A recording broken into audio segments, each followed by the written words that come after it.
Selamat pagi, Bapak, Ibu, Saudara sekalian yang kami kasih dalam Tuhan Yesus Kristus. Selamat berjumpa kembali dengan kami dari Restoration Christian Church di Los Angeles. Saya Harili, Gembala Sidang. Hari ini tanggal 19 Mei tahun 2024, kita akan membahas sebuah topik yang saya beri judul Masalah Hidup dan Mati.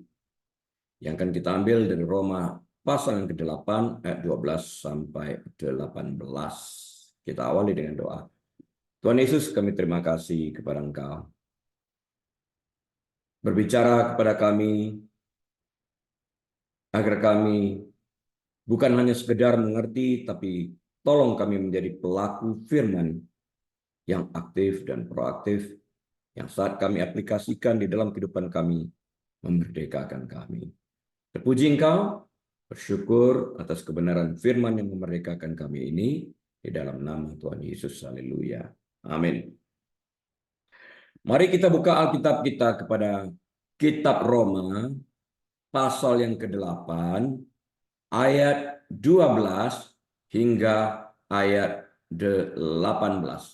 Roma 8, ayat 12 hingga ayat 18. Saya mulai.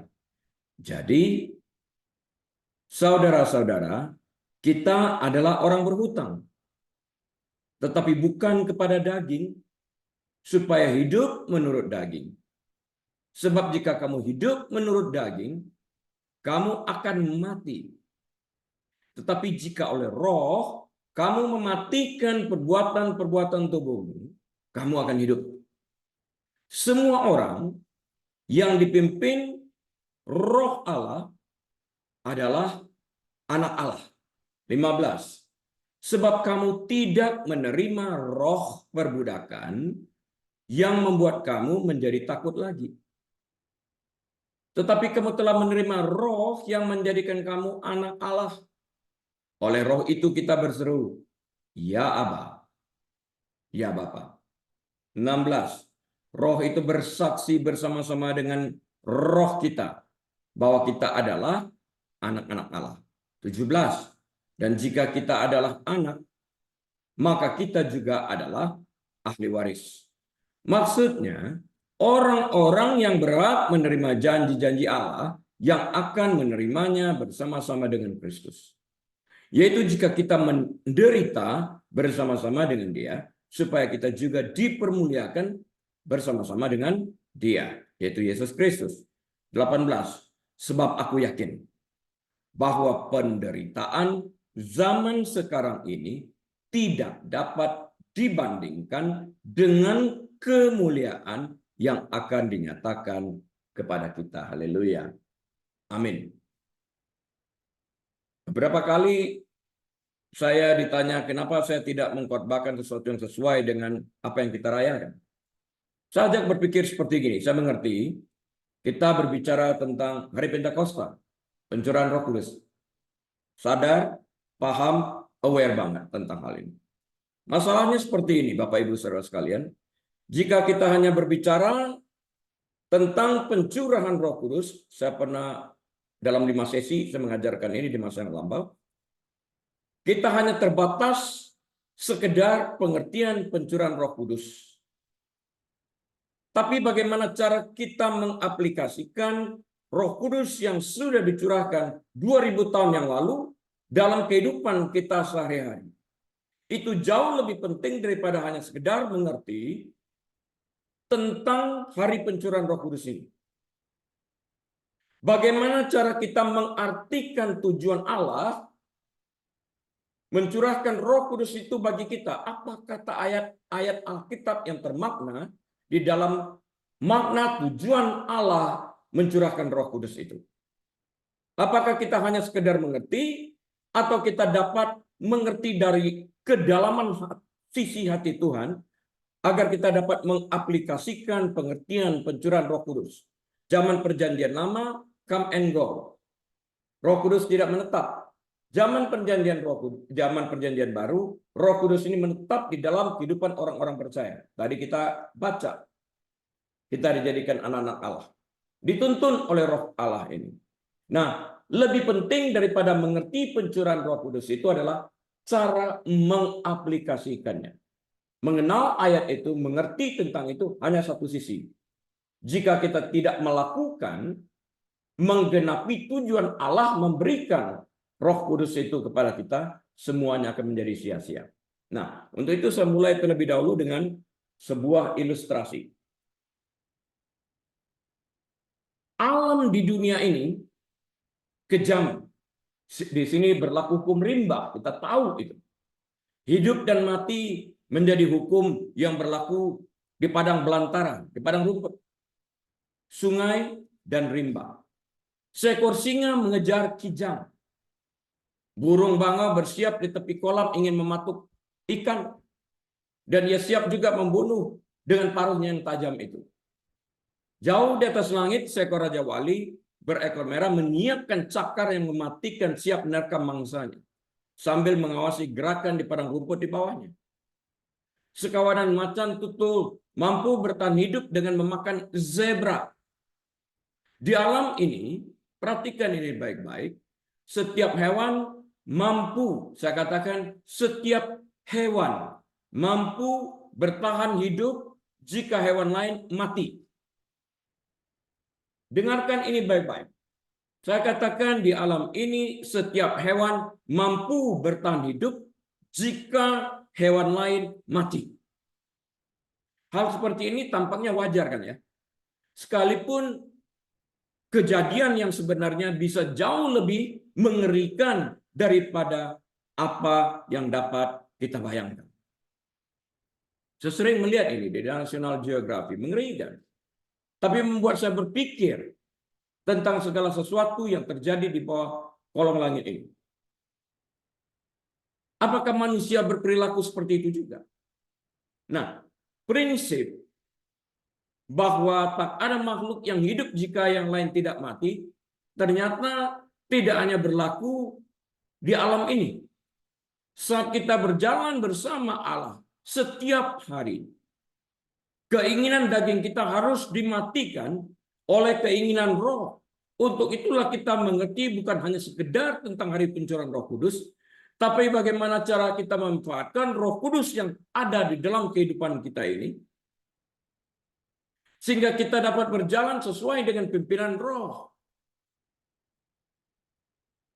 Jika tidak, keinginan Roh akan dimatikan oleh keinginan daging. Roma 8 ayat 13. Pastor, aku kan bisa berbahasa roh. Kurang penting. Apakah engkau juga dapat dituntun dan taat kepada pimpinan Roh Kudus melalui firman Allah yang diingatkan kepada kita? I know, enggak cukup perkataan I know. Tetapi jika perkataan I know yang Anda katakan dalam pengertian I know, to know, pengertian Alkitab, itu baik. Karena perkataan to know di dalam Alkitab itu berarti berintimasi, menjadi satu, melakukannya secara aktif. To know daripada manusia hanya sekedar tahu tanpa melakukannya. Nah, di dalam rimba, padang rumput, sungai hati kita harus selalu ada yang dimatikan supaya yang lain hidup. Daging harus mati supaya kehendak roh hidup. Karena itu kita harus tajam mendengarkan suara roh Allah yang berkarya di dalam hati kita, yang mengingatkan kita tentang ayat-ayat yang pernah kita baca, diingatkan kita pada saat-saat tertentu.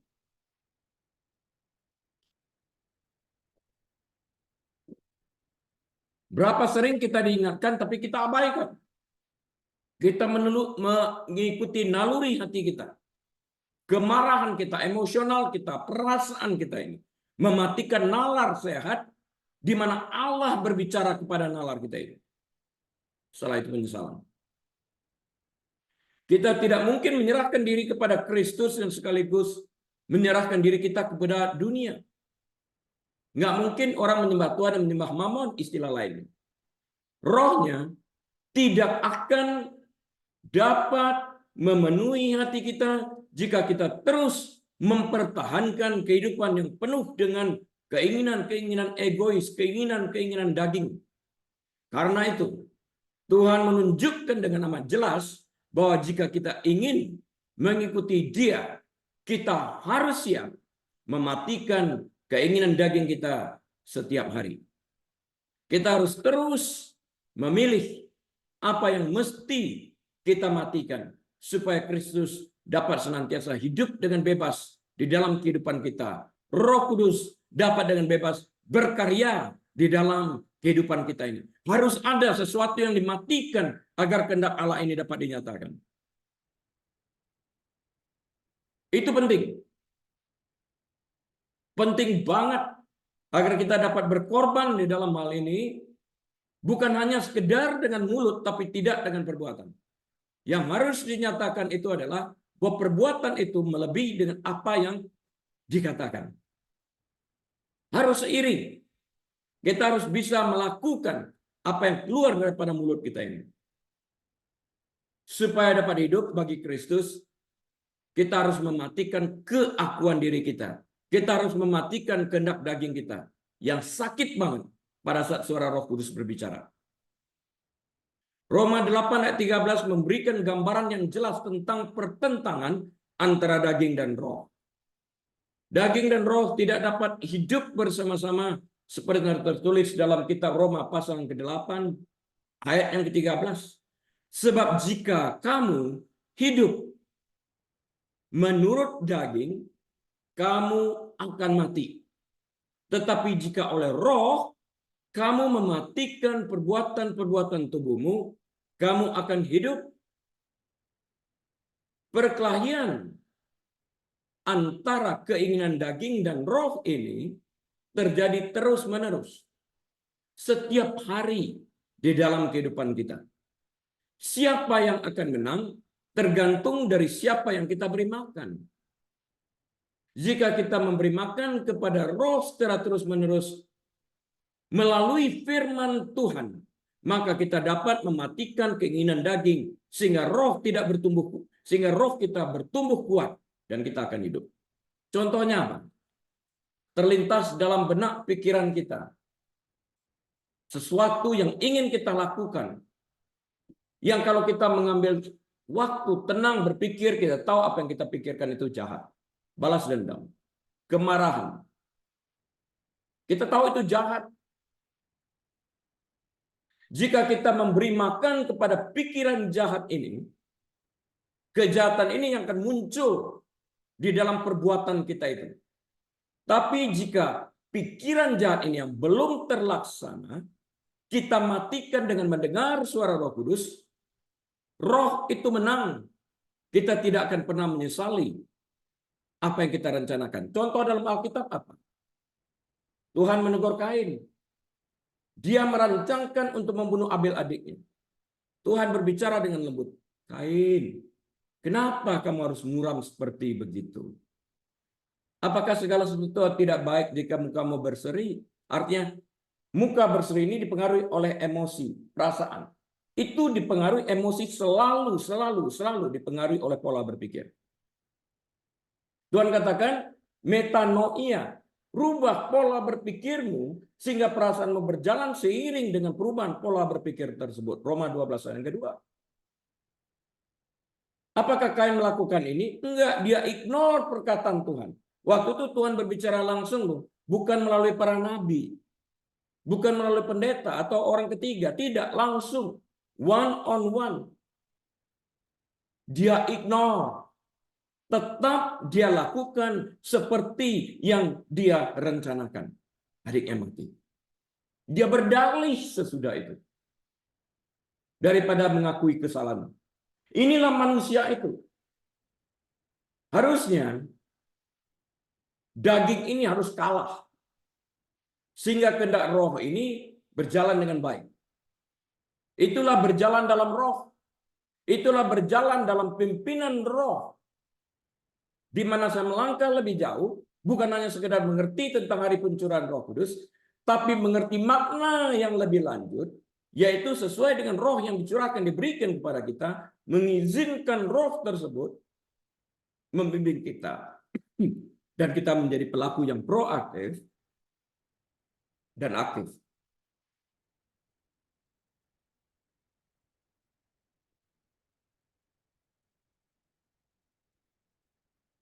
Tidak semua pengajar Alkitab atau tradisi Kristen sepakat mengenai makna daripada Roma 8 ayat 13 ini. Hal ini dapat dijadikan contoh tentang pentingnya konteks ketika kita membaca dan mempelajari kitab suci. Lihat di dalam konteks yang ada. Jangan pernah keluar dari konteks. Sehingga kita perlu belajar dengan tenang, mengerti, sehingga kita dapat berbicara dari sisi yang benar. Paulus menggambarkan hidup menurut daging sebagai kehidupan di luar Kristus. Ini konteksnya dari Roma 8 ayat 13. Ini adalah kehidupan duniawi yang mengutamakan kepentingan diri sendiri, keakuannya pertama dan selalu, mirip dengan orang narsis. Everything is about me. Mereka yang hidup menurut daging bukanlah orang Kristen, karena orang Kristen yang benar-benar Kristen hidup bagi Kristus, dagingnya sudah mati. Disalibkan bersama dengan Kristus. Bukan hanya slogan, tapi ini harus terjadi. Mereka tidak bisa tunduk pada hukum Tuhan dan tidak bisa menyenangkan Tuhan. Mulutnya mengatakan, I love you Jesus, tapi tindakannya tidak. Memanipulasikan orang-orang lain. Tuhan mengerti tentang manipulasi ini. Padahal kita selaku orang percaya dipanggil untuk menyenangkan Tuhan dan bukan manusia. Apalagi menyenangkan keinginan daging yang selalu bertentangan dengan keinginan roh. Sekarang, Rasul Paulus menulis bahwa jika kondisinya kamu hidup menurut daging, kamu akan mati. Dan jika itu yang kamu lakukan, kenapa kamu confess kamu adalah Christ follower? Why did you confess yourself that you are Christian? Kenapa? Christ follower yang mengaku bahwa daging kita ini sudah disalibkan bersama dengan Kristus. Kita bangkit bersama dengan Kristus. Enggak bisa daging bertahta. Daging harus turun. Daging harus mati. Daging harus tetap tersalib. Ini adalah poin pertama ayat ini yang mengutamakan konteks. Paulus telah menjelaskan secara eksplisit dalam ayat sebelumnya bahwa mereka yang ada di dalam Kristus menurut definisinya tidak dapat hidup menurut daging. Ingat tadi saya katakan daging telah disalibkan bersama dengan Kristus. Bagaimana daging bisa hidup? Itu bukan sebuah saran, bukan sebuah slogan bahwa orang-orang percaya sudah diselamatkan, tidak bisa berbuat dosa. Oh bukan. Namun sebuah komentar tentang perbedaan dalam sifat rohani dari mereka yang dilahirkan kembali, yaitu mereka memilih untuk mengikuti pimpinan roh dan melawan daging yang berontak. Matikan keinginan daging ini. Mereka yang hidup menurut daging sama dengan mereka yang tidak diselamatkan. Ya itu konklusinya. Kamu nggak dapat mengatakan bahwa engkau adalah seorang pengikut Tuhan, tapi hidup berdasarkan daging. Nggak bisa. Berarti daging kamu belum tersalibkan.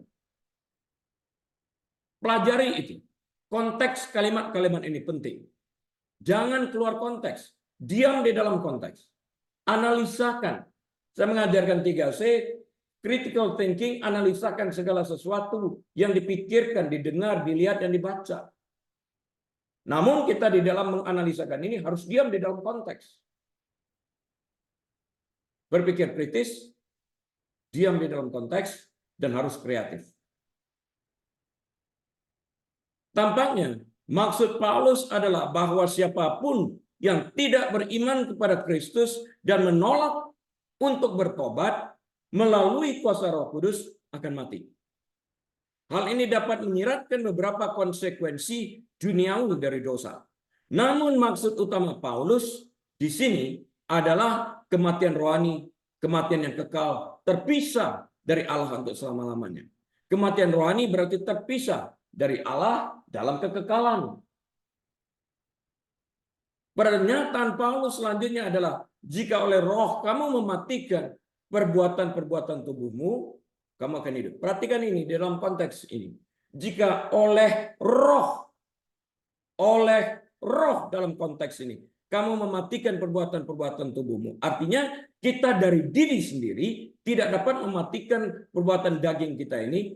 oleh Roh yang menolong kita saat kita menjerit. Dia membantu kita, memberi kekuatan kepada kita untuk dapat mematikan keinginan daging yang bertentangan dengan keinginan roh ini. Di sini sekali lagi, konteks surat Roma ini penting. Jangan keluar dari sana. Please. Ada yang menganggap hari ini berarti, ada yang menganggap hal ini, bukan hari ini, hal ini berarti bahwa seseorang yang tidak berhasil melepaskan segala dosanya tidak akan memperoleh kehidupan kekal. Dok, Anda keluar konteks jika Anda berpikir seperti itu. Namun penjelasan tersebut tidak sesuai dengan semua hal lain yang Paulus ajarkan tentang pembenaran kita, our justification, dan berdamai dengan Allah, having peace with God. If you think we cannot be saved kecuali hidup perfect, nah Anda keluar konteks. Karena kalau Anda mengatakan itu, Anda berbicara tentang keselamatan datang dari usaha Anda. Padahal keselamatan datang melalui iman. We are saved by grace through faith alone. Period. Karena apa yang telah dilakukan Kristus bagi kita di kayu salib, Roma 5 ayat 1-11. Ayat berikut akan terus menjelaskan hal ini. Sebaliknya, pernyataan ini pertama-tama berarti bahwa mereka yang berada dalam Kristus melalui kuasa Roh Allah yang ada di dalam diri kita akan memperoleh kemenangan atas keinginan daging kita yang penuh dengan dan syarat dengan dosa. Kita akan semakin berhasil dalam mematikan kehendak daging ini. Mungkin yang kedua, ini berarti kita akan benar-benar hidup secara rohani di sisi kekekalan ini yang dimulai saat kita beriman kepada Kristus. Di mana kita akan mengalami hidup berkelimpahan yang Allah kehendaki bagi kita dengan mematikan dosa-dosa tubuh kita. Perhatikan ini. Memang tertulis tentang hidup berkelimpahan dalam Yohanes 10 ayat 10. Tapi tidak pernah dimaksudkan untuk membuat engkau kaya secara materi. Bahwa kekayaan materi itu dapat datang merupakan bonus sah. Tapi bukan Allah tidak mengirim putra tunggalnya Yesus mati di kayu salib untuk memperkaya materi. Tidak pernah dimaksudkan seperti itu. Konteksnya selalu adalah tentang membayar upah dosa. Perhatikan itu baik-baik. Jangan sampai mau disesatkan orang. Karena itu pelajari Alkitab dengan baik sesuai dengan saran Acts 17 ayat 11 New King James Version. Hidup berkelimpahan dalam hal ini berarti bahwa kita telah, dengarkan baik-baik, hidup berkelimpahan dalam hal ini berarti bahwa kita telah dipindahkan dari kerajaan gelap ke dalam kerajaan terangnya yang ajaib, di mana tidak ada lagi kesengsaraan, tapi hidup menikmati kasih karunia, anugerah, dan luapan kasihnya dalam kekekalan. Ingat waktu yang lalu saya bercerita tentang seorang pilot Amerika yang tertangkap dan dikurung di Korea Utara, 17 tahun. Menderita. Dia katakan selama pintu masih terbuka, kita dapat melihat langit, kita dapat melihat cahaya. Itu kemerdekaan hakiki. Kenapa kita tidak mau menikmati kemerdekaan hakiki yang Tuhan telah berikan kepada kita melalui kematiannya di kayu salib? Pintu surga terbuka bagi kita. Tapi kita memilih pintu neraka, pintu yang lebar.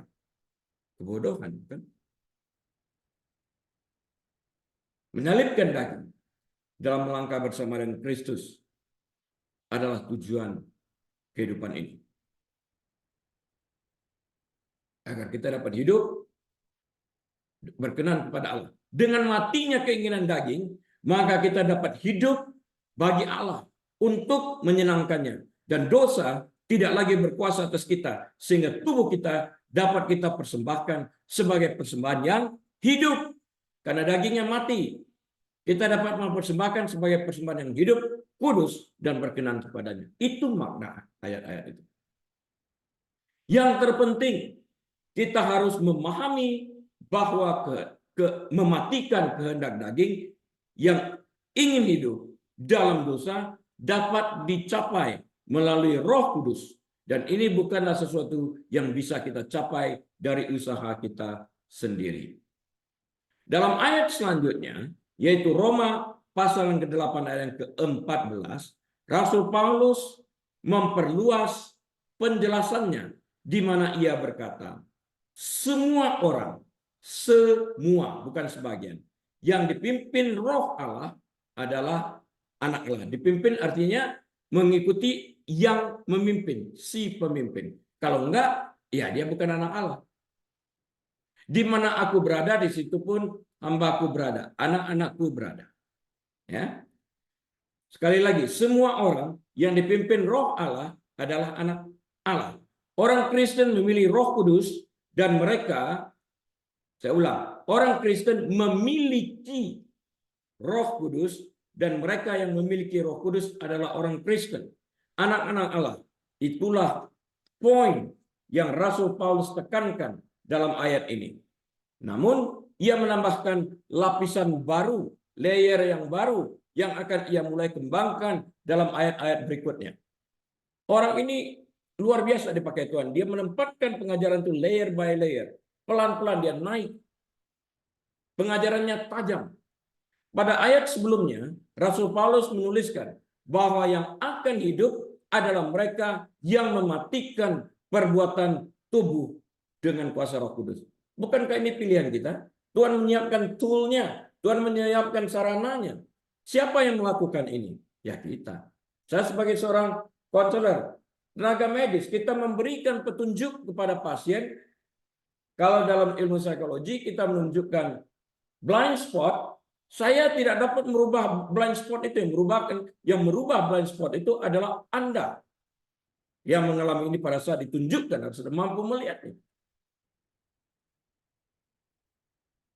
Ya, Paulus tidak mengatakan bahwa kita diselamatkan karena perbuatan kita atau kemampuan kita untuk berhenti berbuat dosa. Hal ini bertentangan dengan seluruh pesan surat Roma sampai saat ini. Jadi jangan pernah ada yang mengatakan kecuali kita dapat 100% mematikan daging kita hidup bebas dari dosa, kita masuk surga. Oh tidak. Itu willpower. Willpower tidak pernah akan bisa menang 100%. Jika kita sungguh-sungguh mengalami kesusahan, Roh Kudus yang memampukan kita untuk bisa menang. Dalam perjuangan kita setiap hari, melalui keinginan daging yang begitu kuatnya.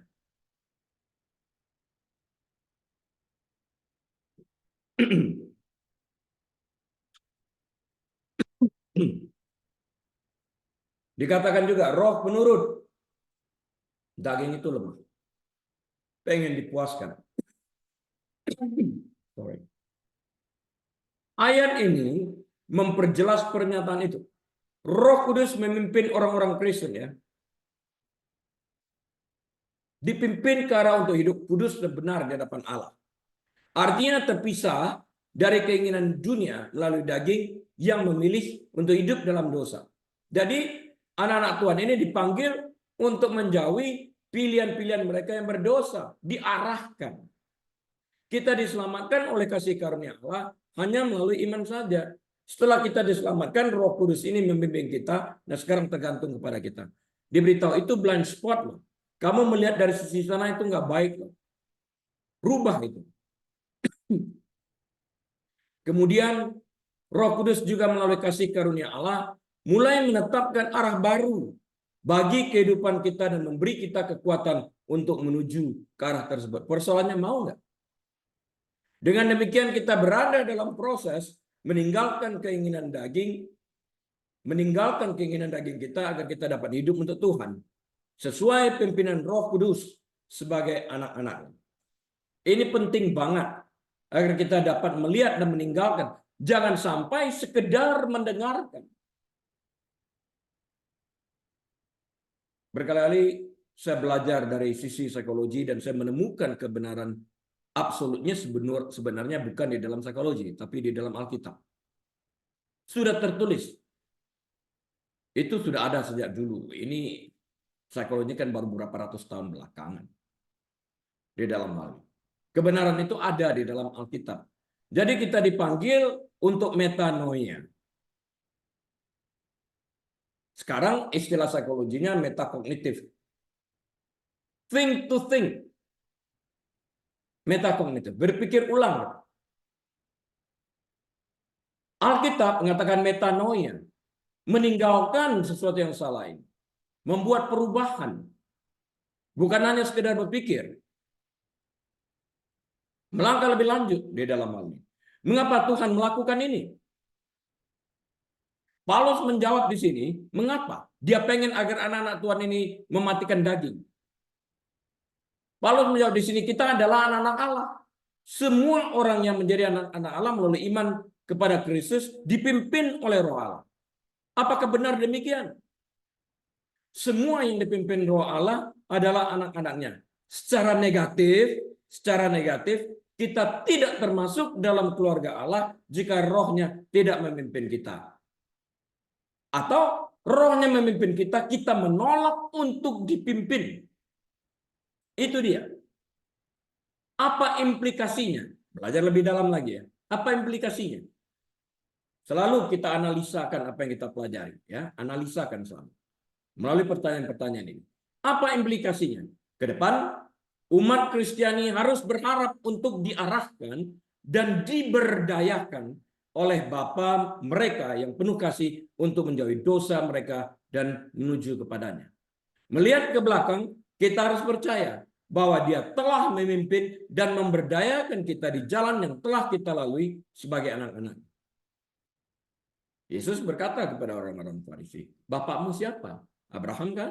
Kalau bapakmu Abraham, kan kamu tidak akan melakukan ini, tidak bisa membunuh aku. Karena tentang aku tertulis. Iblislah yang menjadi bapakmu." Kemudian dikatakan dalam Yohanes 8 ayat 44, "Karena engkau melakukan segala kehendak bapakmu sejak awal." Dia adalah seorang pembohong. Jika dia berbohong, bukan karena dia ingin berbohong, tapi itu ada padanya sejak awal. He is the father of all lies. Menyesatkan orang. Sungguh cara yang luar biasa dan membesarkan hati dalam memandang kehidupan kita di dalam Yesus. Yang berbeda daripada saran daripada iblis. Saat ini kita tahu dan disadarkan bahwa tidak ada kehidupan di luar Kristus.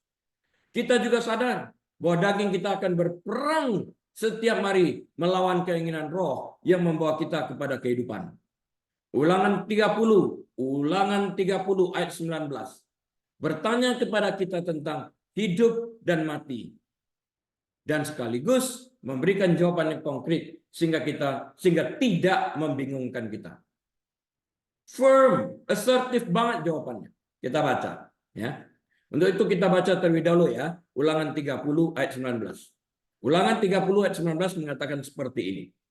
Aku, Yahweh, Tuhan, memanggil langit dan bumi menjadi saksi terhadap kamu pada hari ini.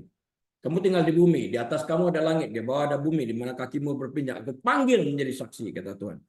Kepadamu, artinya kepada semua manusia yang ada di bumi ini, ku perhadapkan kehidupan dan kematian, berkat dan kutuk. Pilihlah kehidupan, supaya engkau hidup, baik engkau maupun keturunanmu. Pilih kehidupan. Tapi banyak orang memilih kematian. Itu. Saya nggak ngerti nalarnya di mana. Apa arti kepadamu ku perhadapkan kehidupan dan kematian? Seperti yang tertulis dalam Ulangan 30 ayat 19. Kita mesti dissect terus, kita bedah terus. Supaya kita mengerti sampai ke akar-akarnya. Tuhan menetapkan kehidupan dan kematian di hadapan umatnya Israel di perbatasan tanah perjanjian. Ya, sebelum masuk ke sana. Yosua pun mengulang-ulang ini. Seperti yang dilakukan semua orang, anak-anak Israel punya pilihan. Mereka bisa menaati Tuhan atau tidak menaatinya. Dalam arti taat kepada Tuhan atau taat kepada daging. Satu pilihan akan membawa pada kehidupan, yaitu taat kepada Tuhan, dan pilihan lainnya, yaitu taat kepada daging, akan membawa kepada kematian. Yosua lemparkan pertanyaan yang sama, jika Allah orang Amor yang berada di seberang sungai sana adalah Allah, ya go ahead, ikutin dia. Tapi jika Yahweh itu merupakan Allahmu, konsekuensi dong, firm dong, ikuti dia, jangan yang lain. Kamu nggak bisa ikuti dia, ikuti Allah asing, nggak bisa. Satu ke kanan, satu ke kiri. Gimana cara ngikutinnya? Hanya satu. Either kamu mengikuti Allah asing yang membawa kamu ke jalan yang lebar ke neraka, atau mengikuti Allah yang benar, the true living God. Jalan yang sempit ini tadi, masuk kepada kerajaan surga. Pilihannya ada pada kita sekalian. Jangan sampai menyalahkan Tuhan. Kitab Ulangan merupakan ucapan perpisahan Musa kepada umat Israel di akhir hayatnya, di akhir hidupnya. Bangsa ini telah mengembara di padang gurun selama kurang lebih 40 tahun ketika generasi orang Israel yang tidak percaya dan menolak memasuki tanah tersebut, mereka punah. Ngomel aja, murmur aja. Lihat bilangan 14 ini. Satu-satunya yang selamat pada saat orang Israel keluar dari perbudakan di Mesir, selain daripada Yosua, sudah barang tentu ya, yang memimpin mereka masuk bersama dengan Kaleb, adalah mereka yang lahir pada tahun-tahun berikutnya di padang gurun itu, sehingga mereka tidak secara pribadi menyaksikan wabah penyakit di Mesir. Mereka juga tidak menyaksikan terbelahnya Laut Merah. Pertunjukan spektakuler kuasa dan kemuliaan Allah melalui pemberian hukum. Musa mengingatkan mereka akan hal ini dan apa yang Allah harapkan dari mereka. Orang Farisi ini bangga banget, hukum kan turun melalui Musa kepada kami. Kasih karunia bukan melalui Musa, kasih karunia endingnya itu melalui Yesus. Hukum tidak menyelamatkan, hukum memperkenalkan kasih karunia. Karena hukum menuntut hukuman, kasih karunia mengambil alih.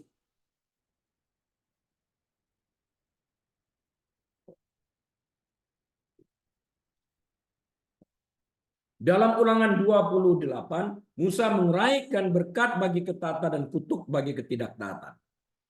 Dalam pasal 29 dan 30 dari kitab Ulangan, dia lebih lanjut memperingatkan orang-orang tentang apa yang akan terjadi jika mereka meninggalkan perjanjian mereka dengan Tuhan. Namun juga berjanji bahwa ketika mereka bertobat dari dosa dan kejahatan mereka dan berbalik taat melakukan perintahnya, mereka dapat diampuni. Yaitu jika mereka kembali kepadanya dan menghasilkan buah yang sesuai dengan pertobatan mereka.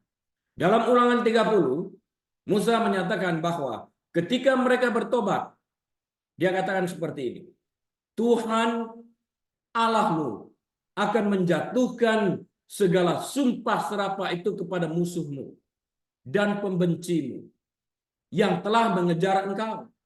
Engkau akan mendengarkan kembali suara Tuhan dan melakukan segala perintahnya yang kusampaikan kepadamu pada hari ini. Ayat 9 dari Ulangan 30.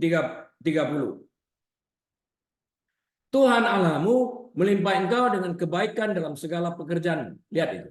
Tuhan Allahmu melimpahi engkau dengan segala kebaikan dalam segala pekerjaanmu. Dibuat sukses. Dalam buah kandunganmu, dalam hasil ternakmu, dan dalam hasil bumimu. Sebab Tuhan Allahmu akan bergirang kembali karena engkau dalam keberuntunganmu seperti ia bergirang karena nenek moyangmu dahulu. Lihat tuh, kalau kita memilih yang baik seperti yang Tuhan katakan, enak kehidupan ini. 10. Apabila engkau mendengarkan, apabila ada syaratnya, engkau mendengarkan suara Tuhan Allahmu dengan berpegang, artinya melakukan pada perintah dan ketetapannya yang tertulis dalam kitab Taurat ini, dan apabila engkau berbalik kepada Tuhan Allahmu dengan segenap hatimu, dengan segenap jiwamu. Enak hidupnya. Ada orang yang memutarbalikkan, kan zamannya kasih karunia, mercy and grace, pastor. Boleh dong. Kita semua setuju bahwa Alkitab itu adalah manual. Kita harus ikutin seperti petunjuk manual. Bagaimana kalau saya tanya kepada Anda, aku nggak punya duit untuk beli bensin, boleh nggak aku masukin air? Boleh. Persoalannya bukan bolehnya, persoalannya berfungsi nggak dia? Allah akan mengerti, benar. Apakah apa yang kau lakukan itu sesuai dengan petunjuknya? Mobil ini hanya bisa dijalankan dengan bensin. Apakah engkau menjalankan hidupmu sesuai dengan tuntunan manual? Kenapa harus menyalakan pabrik mobilnya jika engkau mengisi dengan bensin? Mengapa harus menyalahkan Allah jika engkau menentang apa yang Allah katakan? Jangan dilakukan. Don't. Masuk neraka. Dalam Kristen progresif, terpaksa saya harus mengatakan ini. Terlalu berkembang di Indonesia pada saat ini. Ajaran sesat. Pendeta mengatakan, aku tidak percaya ada surga dan neraka yang begitu kejam dalam konteks pengertian itu orang bersiksa. Bukan persoalan engkau percaya atau tidak percaya. Jangan mengajar yang sesat kepada orang lain. Alkitab menulis itu. Yang nggak heran kalau engkau nggak percaya Alkitab. Ya coba aja isi mobilmu dengan air nanti ya, baru kita percaya. Aku nggak percaya, mobilku juga bisa diisi dengan air dan lantas berjalan. Go ahead. Silakan. Tapi kepada orang yang nalarnya sehat, ikuti petunjuk Alkitab. Hidup dan mati itu tergantung dari itu. Hidup dan mati di sini berarti neraka atau surga. Kemudian Musa menyerukan umatnya untuk memperbarui perjanjian dan secara pribadi berkomitmen untuk mengikuti Tuhan. Dalam konteks inilah Musa berkata dalam Ulangan 30 ayat 11 sampai 18, sebab perintah ini yang kusampaikan kepadamu pada hari ini tidak terlalu sukar bagimu dan tidak pula terlalu jauh. Tidak di langit tempatnya, sehingga engkau berkata, siapakah yang akan naik ke langit untuk mengambilnya bagi kita dan memperdengarkannya kepada kita, supaya kita melakukannya. Dia cut off semua excuses.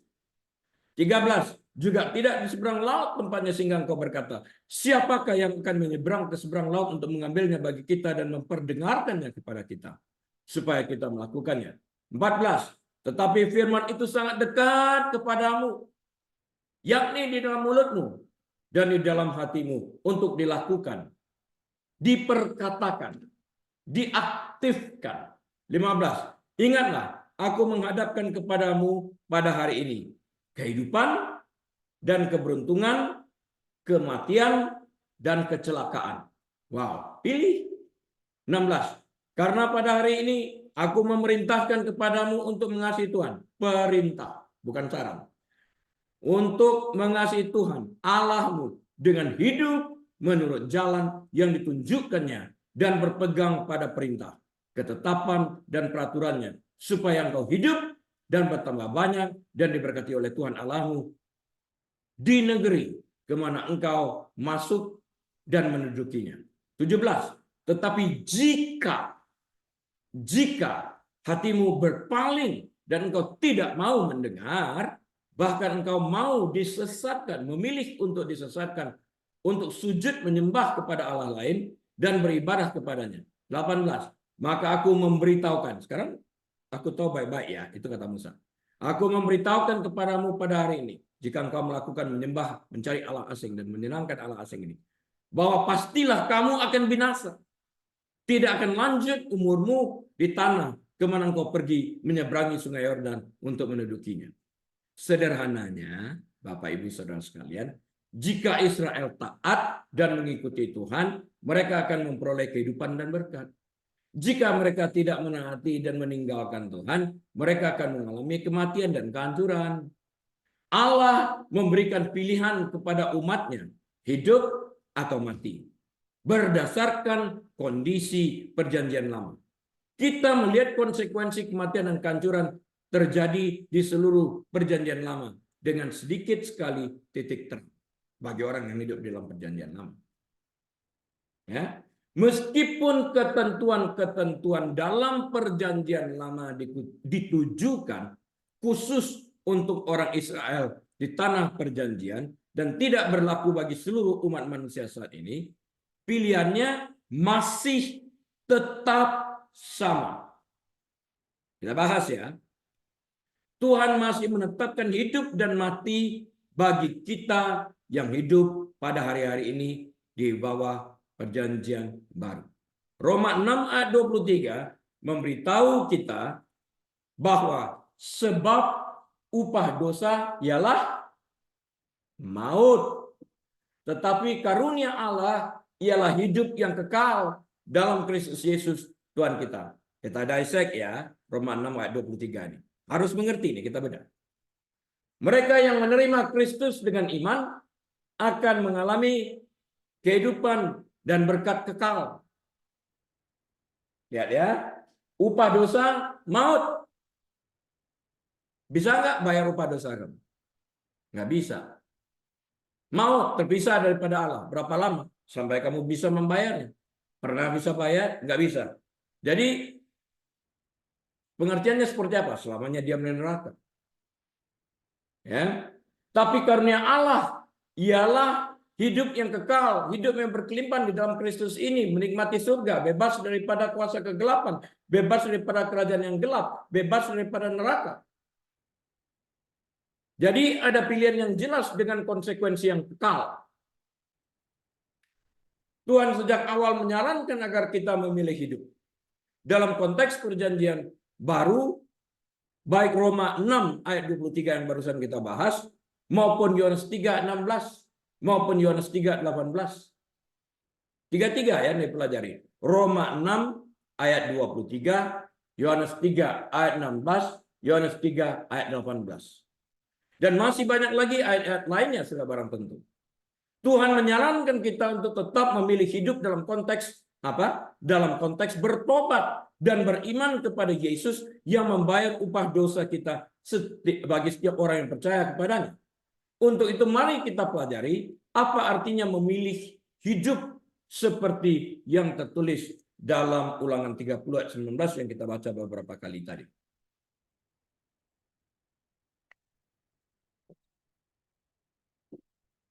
Jangan sekedar membaca ya, kita harus dissect, kita harus belah, kita harus bertanya, cari jawabannya di dalam Alkitab. Jangan mencoba menjelaskan Alkitab, Alkitab menjelaskan dirinya sendiri. Cari jawabannya dalam Alkitab. Kalau Alkitab diam, jangan buka suara mengajar Alkitab, jangan. Kalau Alkitab tidak jelas, jangan kita berusaha menjelaskan apa yang tidak jelas. Sesat nanti. Dalam Ulangan 30 ayat 19 sampai 20 kita menemukan salah satu komunikasi paling langsung dalam kitab suci mengenai pilihan yang kita buat dan kehendak Allah bagi umatnya. Saya baca ya Ulangan 30 ayat 19 sampai 20. Aku memanggil langit dan bumi menjadi saksi terhadap kamu pada hari ini. Kepadamu ku perhadapkan kehidupan dan kematian, berkat dan kutuk. Pilihlah kehidupan. Straightforward loh ini langsung. Pilihlah kehidupan. Artinya apa? Ya, nggak ada terjemahan lain. Pilih kehidupan. Kenapa? Supaya engkau hidup. Dikasihkan alasannya. Baik engkau maupun keturunanmu. 20. Dengan mengasihi Tuhan, Allahmu, mendengarkan suaranya, dan berpaut padanya. Sebab hal itu berarti hidupmu dan lanjut umurmu untuk tinggal di tanah yang dijanjikan Tuhan dengan sumpah kepada nenek moyangmu, yakni kepada Abraham, Ishak dan Yakub untuk memberikannya kepada mereka. Ya. Ulangan 30 ayat 19 sampai 20. Saat Musa mendekati akhir pelayanannya, dia menasihati umat Tuhan untuk memilih kehidupan. Dia menguraikan cara untuk melakukan ini. Dia beritahu, dia beri petunjuk dalam Ulangan 30 ayat 20.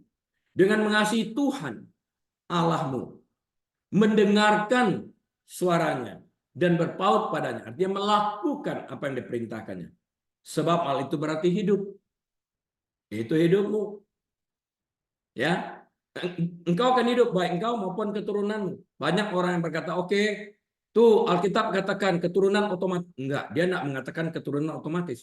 Kita aplikasikan lagi pada kehidupan generasi berikutnya. Jika engkau jadi kepada anak saya, dikatakan, dia baca ini, engkau melakukan ini, anak-anakmu juga enak.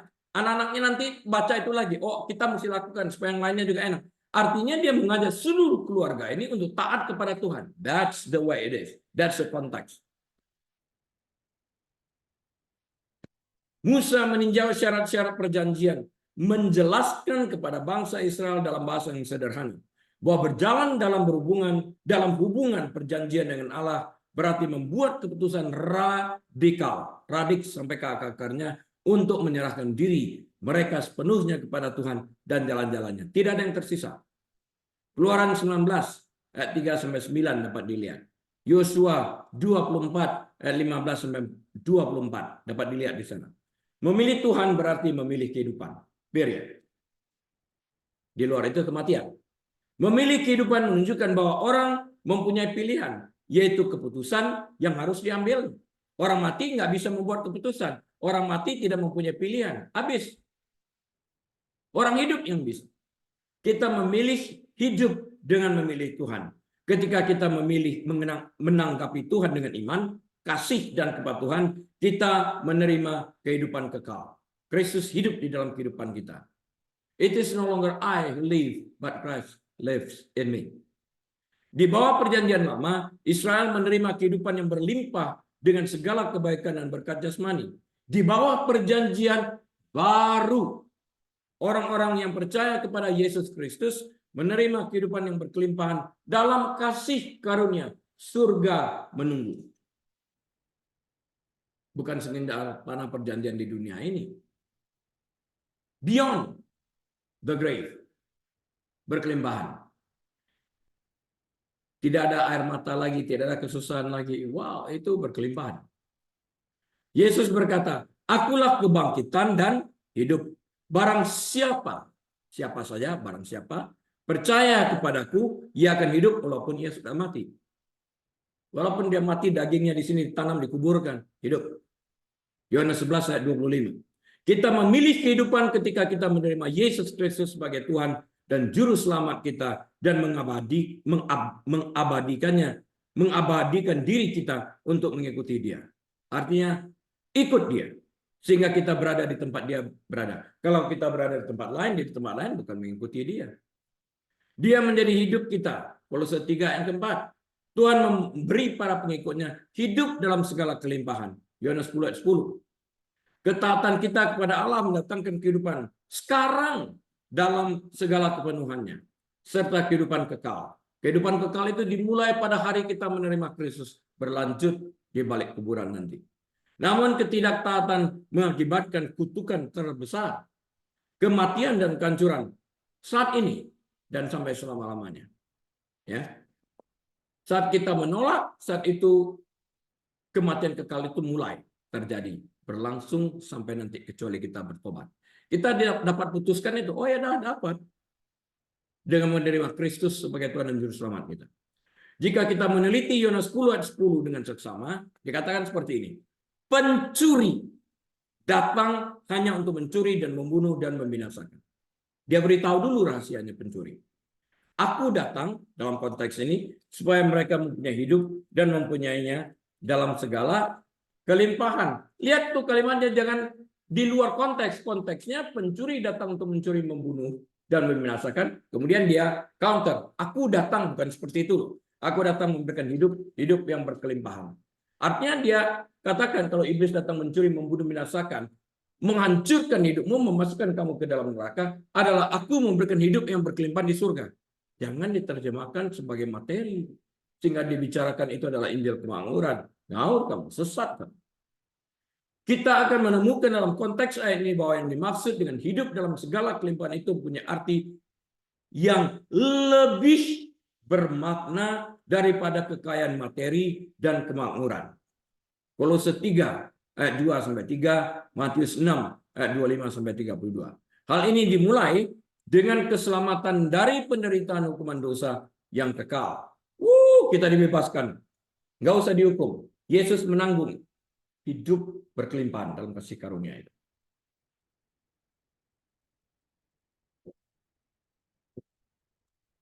Kehidupan yang berkelimpahan yang pertama dan terutama. Dengarkan baik-baik, kehidupan yang berkelimpahan yang pertama dan terutama adalah kehidupan kekal. Yohanes 17 ayat yang ketiga.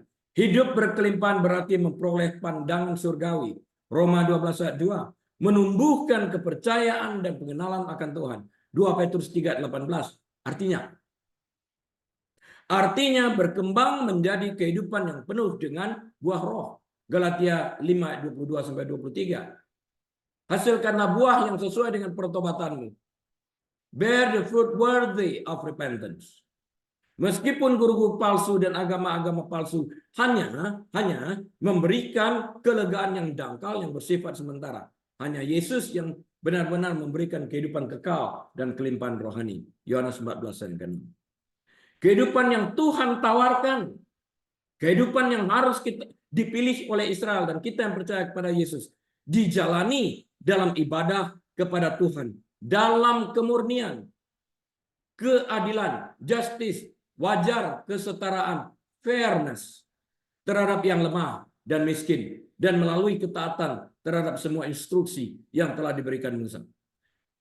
Saya ingin katakan seperti ini. Jika kita memiliki kemampuan untuk menghukum mereka karena kita memiliki otoritas, sah kita menghukum dia. Pertanyaannya seperti ini. Apakah pilihan untuk menghukum itu adalah yang terbaik?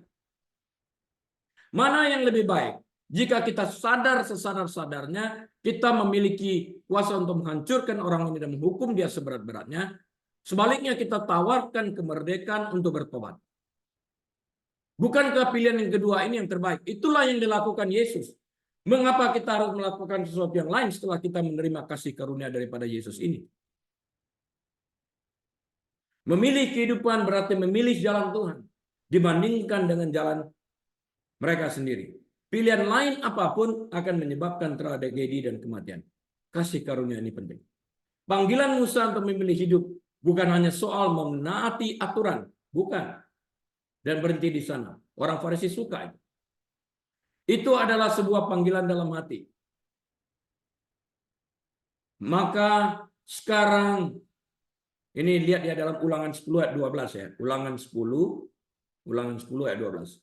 Maka sekarang saat ini, hai orang Israel, apakah yang dimintakan daripadamu oleh Tuhan Allahmu selain dari takut akan Tuhan? Fear of God artinya respect, hormat kepada Tuhan. Selain daripada takut akan Tuhan Allahmu, hidup menurut segala jalan yang ditunjukkannya, mengasihi Dia, beribadah kepada Tuhan Allahmu dengan segenap hatimu dan dengan segenap jiwamu. Wow. Yesus mengeluarkan seruan yang sama sebagai perintah yang terbesar. Perintah pertama dan terbesar. Matius 22, 37 dan 38. Kasihilah Tuhan Allahmu dengan segenap hatimu dan dengan segenap jiwamu dan dengan segenap hati budimu. Itulah hukum yang terutama dan yang pertama. Di sanalah kehidupan itu, bukan kematian. Mengasihi Tuhan adalah langkah pertama dalam memilih kehidupan. Ketika kita mengasihi Tuhan, kita ingin mengenal Dia secara intim. Kita mendengar suaranya dan mengikuti perintahnya, melakukannya secara aktif dan proaktif. Salah satu ciri hubungan antara seorang gembala dan kawanannya adalah domba selalu mengenali suara gembalanya. Nanti lihat ya di YouTube, menarik sekali itu. Ketika kita mengenal Tuhan secara intim, kita menjadi sadar bahwa Dia adalah gembala agung kita. Ibrani 13 ayat 20. Kapanpun kita tergoda untuk berpaling ke kanan atau ke kiri, gembala kita ada di sana. Memberitahu kita jalan yang benar. Yesaya 30 ayat 21. Kita akan menaati dan mengikuti suara Tuhan karena kita sangat mengenal dan percaya kepadanya. Konklusi saya dari apa yang diajarkan pada hari ini adalah, ini summary. Ketika kita sekalian memilih kehidupan ketika kita memilih Yesus yang telah membaharui dosa kita di kayu salib, yang memberi dan memelihara kehidupan kita. Kisah Para Rasul 17 ayat 25. Alkitab mengatakan Tuhan mengembuskan nafas kehidupan, the breath of life, ke dalam kehidupan kita. Kejadian 2:7. Lantas kita mau apakan nafas kehidupan ini? Kita simpan untuk diri kita sendiri, pasif, atau kita aktifkan ini? Sehingga orang lain juga mengalami kehidupan. Karena hidup kita adalah anugerah dari Tuhan, maka tujuan tertinggi kita seharusnya adalah hidup untuk Dia. Yesus berkata, barang siapa mempertahankan nyawanya, ia akan kehilangan nyawanya. Dan barang siapa kehilangan nyawanya karena aku, ia akan memperolehnya. Matius 10 ayat 39. Kita memilih hidup dengan melepaskan keinginan egois, keinginan daging kita, dan hidup demi Dia. Kemudian kita dapat berkata seperti Rasul Paulus, karena bagiku hidup adalah Kristus dan mati adalah keuntungan. Filipi 1 ayat 21. Amin. Mari kita tutup dalam doa. Tuhan, kami bersyukur berterima kasih hamba-Mu telah selesai berbicara. Biarlah Engkau terus berkarya di dalam kehidupan kami, dalam hati anak-anak-Mu. Jemaat yang dikasihi Tuhan, mari kita angkat kedua tangan kita, buka pintu hati kita. Terimalah berkat Tuhan. Tuhan memberkati engkau dan melindungi engkau. Tuhan menyinari engkau dengan wajahnya dan memberi engkau kasih karunia. Tuhan menghadapkan wajahnya kepadamu dan memberi engkau damai sejahtera. Tuhan membuat engkau menjadi kepala dan bukan ekor. Naik dan tidak pernah turun. Dia berkati engkau saat engkau masuk. Dia berkati engkau saat engkau keluar. Dia berkati bakulmu. Dia berkati tempat adonanmu. Dia berkati kandunganmu. Dia berkati anak cucumu. Dia berkati kesehatanmu. Dia berkati pelayananmu. Diberkati pekerjaanmu. Apapun yang kau kerjakan dengan kedua tanganmu, engkau akan membawa kemuliaan bagi nama Tuhan dan engkau akan berhasil. Dan pada saat itu Tuhan, biarlah kami boleh membuka lembaran waktu kami dengan hikmat marifat daripada Bapa Surgawi. Damai sejahtera dari Tuhan Yesus Kristus dalam persekutuan yang manis dan erat bersama dengan Tuhan Allah Roh Kudus saat ini sampai selama-lamanya. Yesus Tuhan datang kali keduanya menjemput semua kita yang percaya kepadanya. Semua kita menerima berkat bersama-sama berkata, amin. Tuhan Yesus memberkati. Baik Bapak Ibu Saudara sekalian, atas izin Tuhan kita akan berjumpa kembali minggu depan. Saya Harili, mohon diri. Tuhan Yesus memberkati. Shalom.